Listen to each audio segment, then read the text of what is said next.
दोस्तों, तारीख थी 14 अगस्त 1947। आज से तकरीबन 73 साल पहले चारों तरफ गहमा गहमी का माहौल था। एक तरफ लोगों के अंदर आजादी को लेकर उत्साह बढ़ता जा रहा था, मगर दूसरी तरफ अखंड भारत दो हिस्सों में बंटने की तैयारी पर था। समय रात के करीब 9 बज रहे थे। बिजली की गड़गड़ाहट के साथ दिल्ली की सड़कों पर जबरदस्त बारिश हो रही थी। अलग अलग जगह से आकर लोग रायसीना हिल्स पर इकट्ठे हो रहे थे। कुछ ही देर में लाखों की तादाद में लोग इकट्ठे हो चुके थे। रात के करीब 10 बजे जवाहरलाल नेहरू, सरदार वल्लभ भाई पटेल और राजेंद्र प्रसाद और माउंटबेटन वॉइसराय हाउस पहुंचे। अब कुछ ही समय बचा था भारत को आजाद होने में। कुछ लोगों के चेहरे पर मायूसी थी तो कुछ लोगों में उत्साह। और यहाँ पर जवाहरलाल नेहरू अपनी स्पीच शुरू करते हैं। उनके भाषण की शुरुआत इन 2 लाइनों से शुरू होती है। At the stroke of the midnight hours when the world sleep, India will be awake to life and freedom। कुछ ही देर बाद वह घड़ी आ ही गई जब भारत ने आजादी की सांसें ली। रात 12 बजे शंखनाद से हमारे देश की आजादी का आरंभ हुआ था, जिसमें ग्राउंड पर खड़े लोग महात्मा गांधी के नाम के नारे लगाए जा रहे थे। और जो लोग अपने घरों में ये भाषण और सब कुछ रेडियो पर सुन रहे थे, उनकी भी खुशी का कोई ठिकाना नहीं था, क्योंकि उस समय भारत एक आजाद परिंदा हो गया था, जिसका हमने करीब 200 सालों से इंतजार किया था। 14 अगस्त सन 1947 में रात भर बारिश के बाद सुबह आसमान बिल्कुल साफ था। जब सुबह 8:30 बजे पंडित नेहरू और उनके कैबिनेट ने शपथ ली और जिसके बाद ब्रिटिशर्स का झंडा हटाकर आजाद हिंद का झंडा लहराया गया, जिसे देख सभी की छाती चौड़ी हो गई थी, क्योंकि अब हमें वो झंडा दिखने लगा था जिसे हम बरसों से देखना चाहते थे। जब राजधानी दिल्ली में आजादी का जश्न मनाया जा रहा था, उस वक्त महात्मा गांधी दिल्ली से हजारों किमी दूर पश्चिमी बंगाल के नोआखली में थे और राज्य में शांति कायम करने का प्रयास कर रहे थे। जानकार बताते हैं कि पंडित नेहरू के ऐतिहासिक भाषण को पूरे देश ने सुना था, मगर गांधी जी नहीं सुन पाए थे।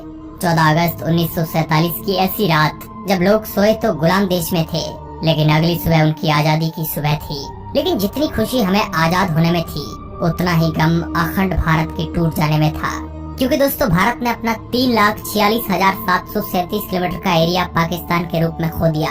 करोड़ों की संख्या में लोग भारत से अलग हो गए थे। जो लोग कुछ समय पहले ही भाई की तरह जिंदगी जी रहे थे, वे अब एक दूसरे की जान के दुश्मन बन चुके थे, क्योंकि 14 अगस्त की रात 12 बजे भारत और पाकिस्तान का विभाजन हो गया। भारत 2 हिस्सों में बट गया, जिसमें एक हिस्सा पाकिस्तान और दूसरा हिस्सा हिंदुस्तान के नाम हो गया था, जिस वजह से कई सारे दंगे हुए।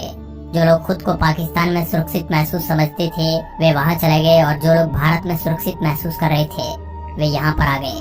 कहा जाता है कि करोड़ों लोग पलायन को मजबूर हो गए थे। इन दंगों में हजारों लोग मौत के घाट उतर गए थे। ये उस समय दुनिया का संभवतः सबसे बड़ा विस्थापन था, और ये सारा खेल अंग्रेजी हुकूमत का ही था, जिसने डिवाइड एंड रूल का खेल पहले से ही खेल रखा था, जहाँ पर उन्होंने हिंदुस्तान के अंदर हिंदू और मुस्लिम के बीज भर दिए थे। वरना आजादी के पहले तक हम सभी भाइयों की तरह साथ में जी रहे थे।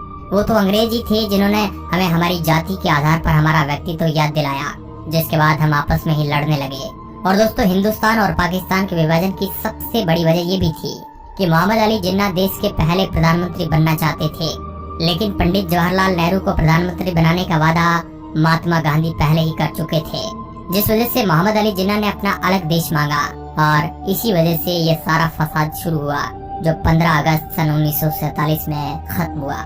दोस्तों, हम आपको बता दें कि भारत को आजाद करने की बात बहुत पहले से ही चल रही थी, और इसी वजह से ब्रिटिशर्स ने माउंटबेटन को भारत का आखिरी वॉइसराय बनाया था, ताकि इसके बाद भारत को आजाद देश घोषित कर दिया जाए।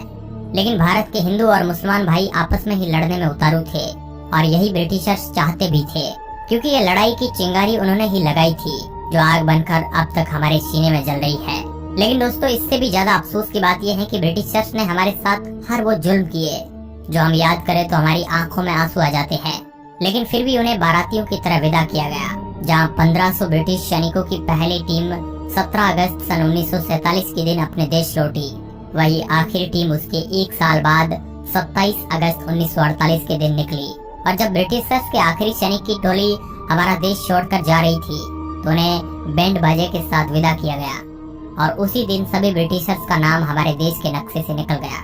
दोस्तों, ये थी हमारी आजादी की पूरी कहानी। लेकिन क्या आप हमें बता सकते हैं कि जिस भारत का ख्याल करके हमारे देश के स्वतंत्रता सेनानियों ने अपनी जान गंवा दी थी और कई लोग अपनी आखिरी सांस तक हमारे देश की सेवा के लिए लड़ते रहे, क्या वो देश हम बना पाए हैं या नहीं? अपना जवाब हमें कमेंट के माध्यम से आप बता सकते हैं। इस वीडियो रिपोर्ट के अंत तक बने रहने के लिए आपका बहुत बहुत धन्यवाद।